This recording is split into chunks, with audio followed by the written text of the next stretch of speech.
Region 8 News starts right now with breaking news.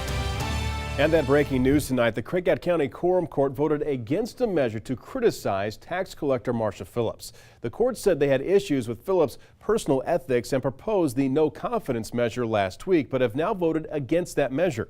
Phillips says the court's attacks were politically motivated. Seth Stevenson was at the meeting and will have a full update tonight on Region 8 News at 10. Someone recently vandalized Irma Belcher Park in Osceola, and some in that city say they cannot believe that someone would do such a senseless crime. Region 8's Jordan Howington joins us live in the newsroom with more on what the city is doing to keep it from happening again. Jordan, thank you. All new at 6 tonight. Jonesboro police arrested 2 men accused of robbing another man at gunpoint. Officers say Joe Montague and DeAndre Hunter face aggravated robbery charges.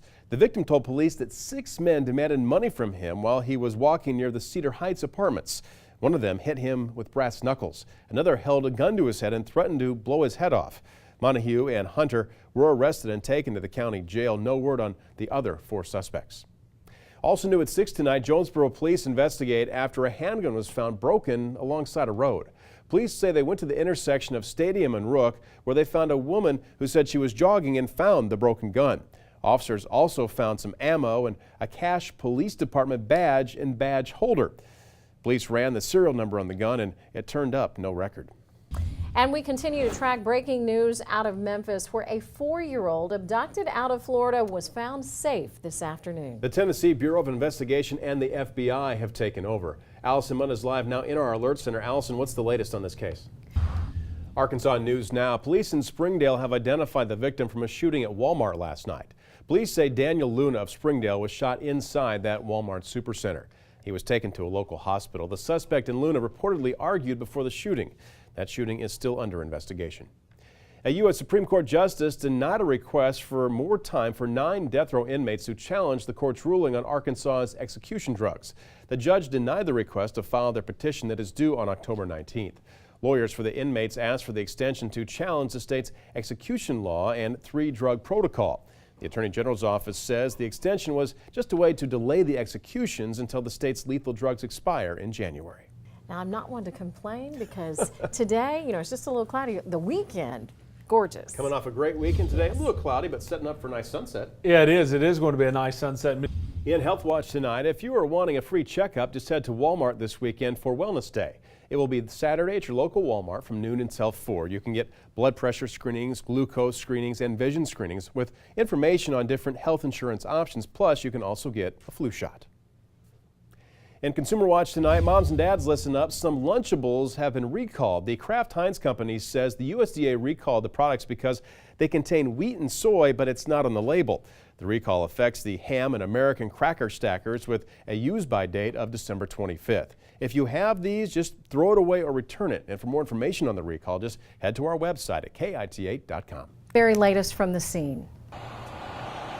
Well, the latest is the big headline, Diane. Of course, 2 small children died here today in this house fire at 708 Freeman. We don't have names or verification on their ages right now, but by all counts, both from police and fire, the children were under the age of 5. Now, video shot by a passerby earlier today showed just how thick the smoke was and was billowing out of this duplex here at 708 Freeman. Firefighters I spoke to said they didn't even know which part of the duplex was on fire because the smoke was so thick. I ran into the landlord of this duplex, and he told me upon hearing the news, it was just tragic. I really don't know a whole lot about them. I've only met them a couple of times. I mean, they seem like great kids. It's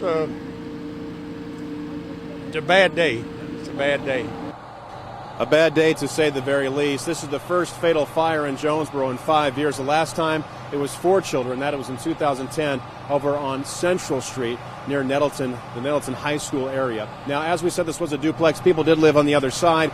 We ran across the neighbor who lived next door. She was not at home at the time, but when she heard those 2 little kids pass away in this fire, her heart was just plain broken. It's awful. I think it could have been my kids if my daughter wouldn't have just got out of the hospital today. We would have been home.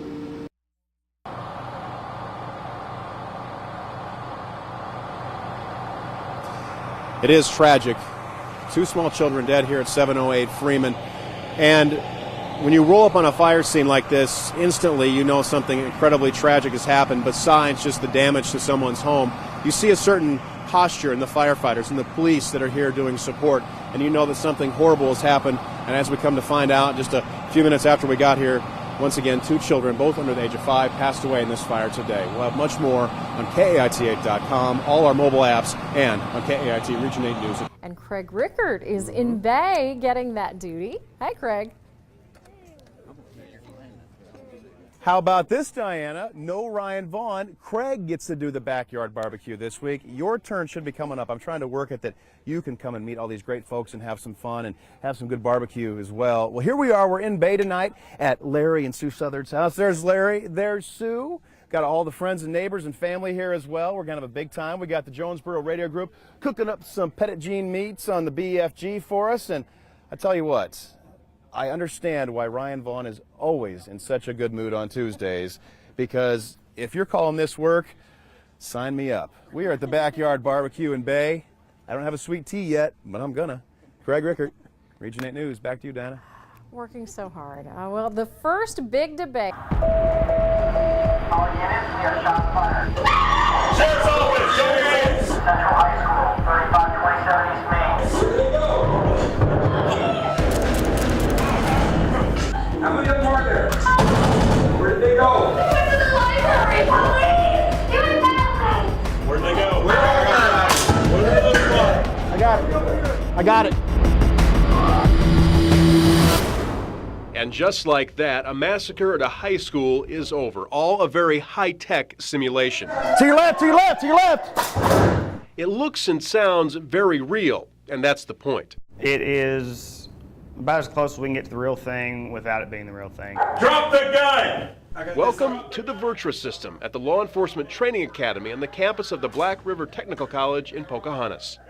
300 degrees of heart-pounding, surround-sounding, as real as it can get training. The $239,000 system can take officers through 75 different scenarios, everything from a nervous drunk driver to an inmate harming himself,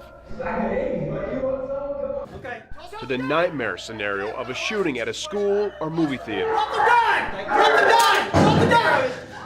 But this isn't just a life-size video game. It can change depending on what officers do or don't do. You know there's a threat that just came from there, you were just shot at from there, you kept your gun that way, which is good. Hey, by the way, I have a Instructor Ben Runnels is at the controls, and he can decide if a suspect puts down the gun or turns it on officers, depending on how the officer reacts. And very often that requires the cops to talk to the characters they are facing on screen. Drop it, drop it, drop it, drop it! There's different dialogues, so when the officer's talking to them, Put it down, you don't need to do this. it could be escalating. The officer could give him proper commands and talk to him and calm him down to where no force is needed. On your knees! So you talk to him, good. If he's talking, he's not shooting, you know, keep him talking. And one more thing, the bad guys don't virtually shoot back, they can hit you too.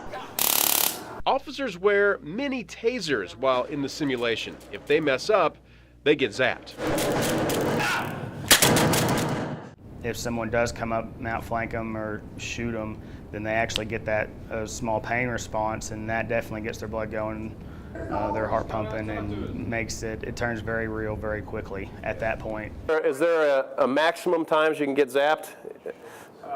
Or a minimum? Is this? The battery shows a full charge, so. That's waiting for me when I most definitely will screw up. So how tough and how real is it? BRTC President Eric Turner and I, both untrained civilians, gave it a try. Our scenario, the school shooting. Let's go, we got shots fired. Let's move, let's move. I got left. How many were there? One shoot. Going. Somehow, we got the bad guys and didn't get zapped. 2.5 minutes later, my heart was pumping. For Dr. Turner, the Virtua system gives him a new respect for those split-second decisions that officers have to make in the field. Those milliseconds where an officer must decide shoot or don't shoot. It gives you even more pause and makes you sick to your stomach. It's like, oh my, guys, I pray that you're safe.